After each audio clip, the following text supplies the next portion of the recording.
Well, they say these are extraordinary measures for extraordinary times. Now, everyone arriving on the camp is being searched, but from now on, anyone on the whole Hoo Peninsula, be they protesters, residents or simply visitors, can be stopped and searched, and the police do not have to have grounds to do that. They say it's because they're finding too many people carrying things that could be used as weapons, but some of the protesters have told us it's the police who really should be taking a look at their own conduct. What's happening here at the camp gates can now take place anywhere in the area to anyone, and refuse and you're committing an offence. This is the third time I've been searched since, well, in the last hour and a half maybe. None of the other searchers have found anything. Local resident Tara Riley says she felt the full force of the law when she was stopped yesterday whilst out jogging. To be honest, the sort of questioning was very abrupt, very aggressive. What are you doing? Which I explained, I'm out jogging. Why? This was the thing. Why are you out jogging? Because I want some exercise. Why are you doing that? And I had to say, well, because I want to lose weight, which was a bit embarrassing, but it's true.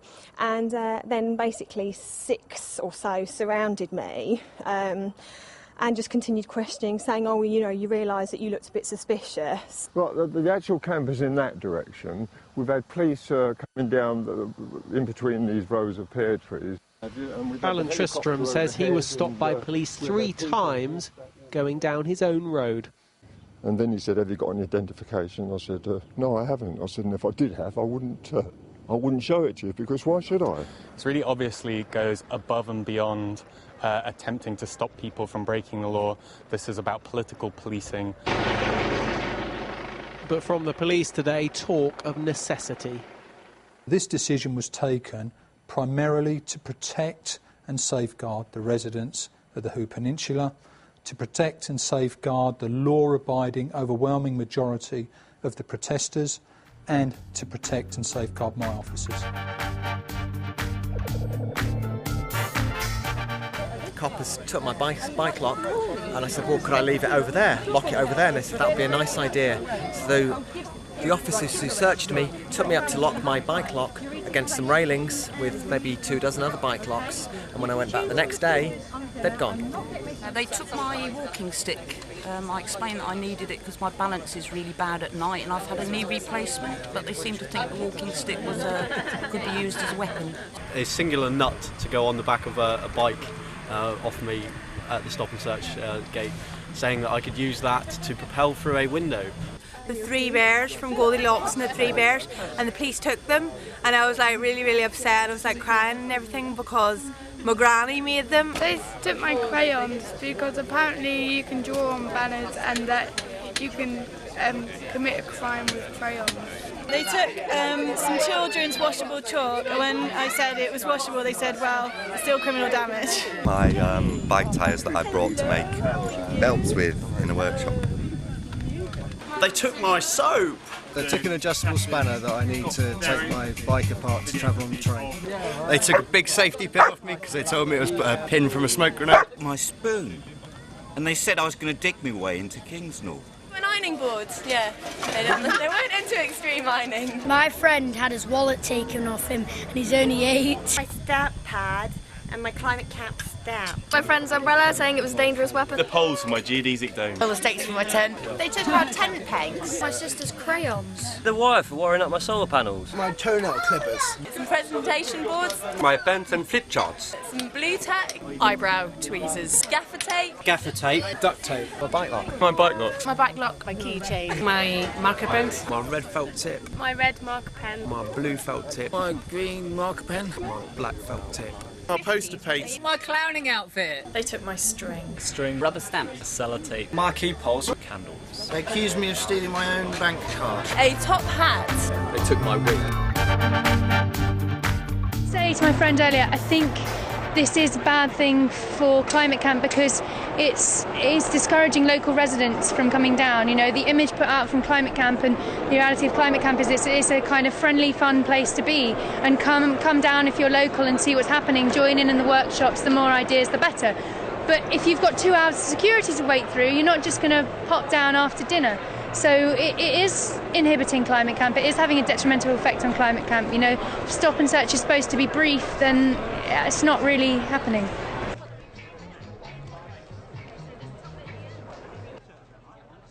Well, for this piece of paper, 2 hours, I mean, yeah, great, I got through, great. I now have a pink paper and I'm allowed to go to the camp, which is pretty legal in the first place, in fact, entirely legal. It's about people's right to attend protests and assemblies without being harassed and intimidated. We consider the scale of this police operation, the fact that it's being used against every single person attending this public event, is harassment. It's deterring members of the public who live in this area. It's deterring people that are concerned about climate change issues from attending this public event to take part in discussions, to take part in alternative living lifestyles, and to take part in protests as well, if they so wish. Fortunately, we might make dinner if we're really, really lucky. We've been waiting an hour, whereas someone's been waiting since 4 p.m. It's better for the next lot of people, so we're quite happy about that. Okay, thanks. This is what democracy looks like.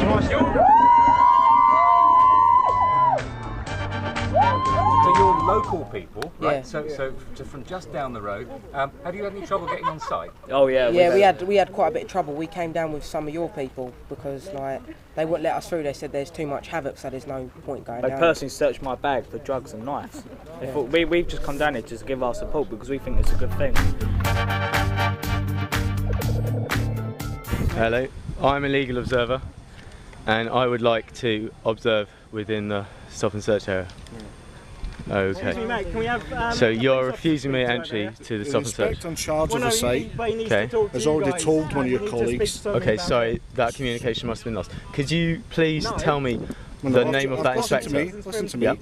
Okay. I'm telling you that someone in the exact same position as you has just been told by the officer in charge of this site that it's a search area. Yeah. If you're not being searched, you're not permitted on there. Okay. All right. So no legal observers are being allowed in there. Well, that's what I've just told you. That's Okay. Could you give me the name of the inspector, please? Could you move that bike outside, please?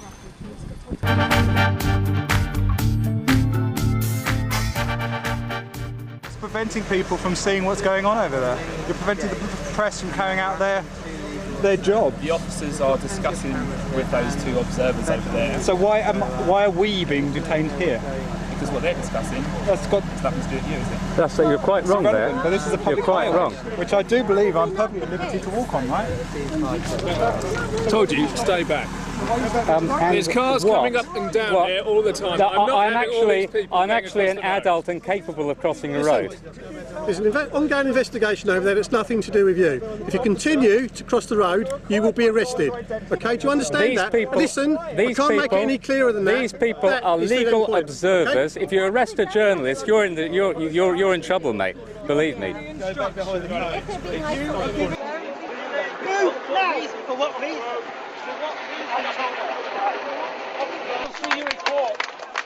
No reason.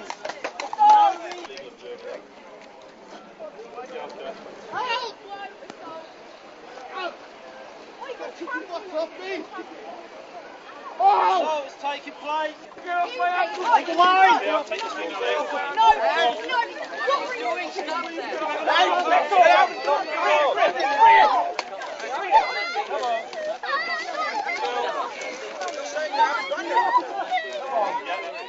We have two officers to search, please.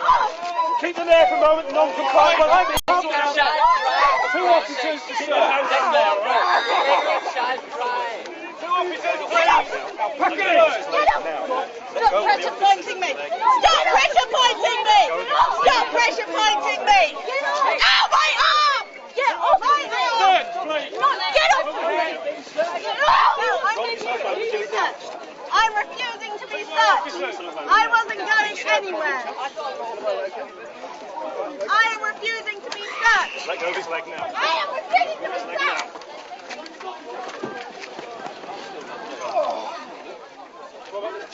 Okay there, Clive.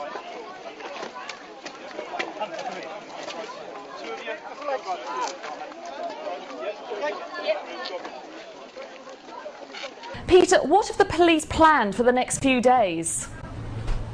Well, currently it appears there are more police than protesters, but that's hardly surprising because the campaigners have said they will take direct action. To stop that happening, the police have earmarked a budget of £1 million to police this event, and there will be 1,400 officers on standby, and they've been drafted in from 26 different forces up and down the country. It all began at 5:30 this morning when police moved onto the site to remove what they described as abandoned cars. Protesters said they belonged to people camping here, and then this afternoon the relationship between the police and the protesters deteriorated.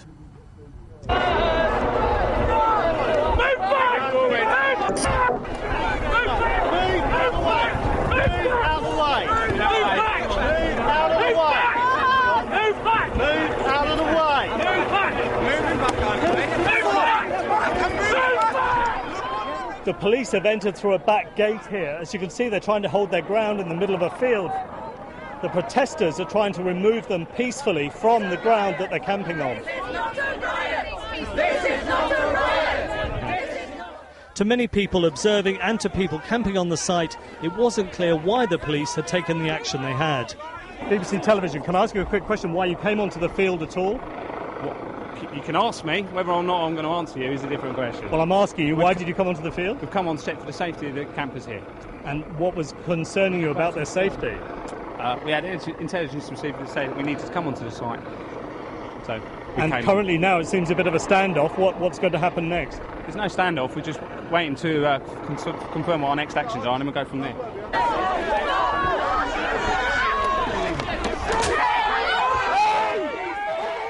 In another corner of the site, police and protesters have been in a standoff since 5:30 in the morning. It's a great pity because this should be an opportunity for a peaceful protest against a very serious issue, which is a proposal for a damaging coal-fired power station.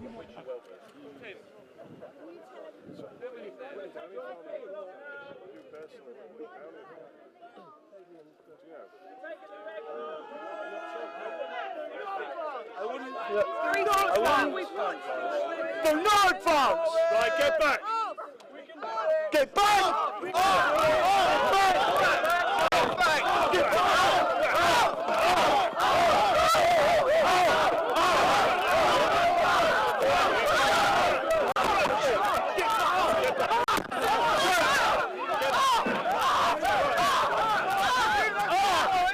Speak to our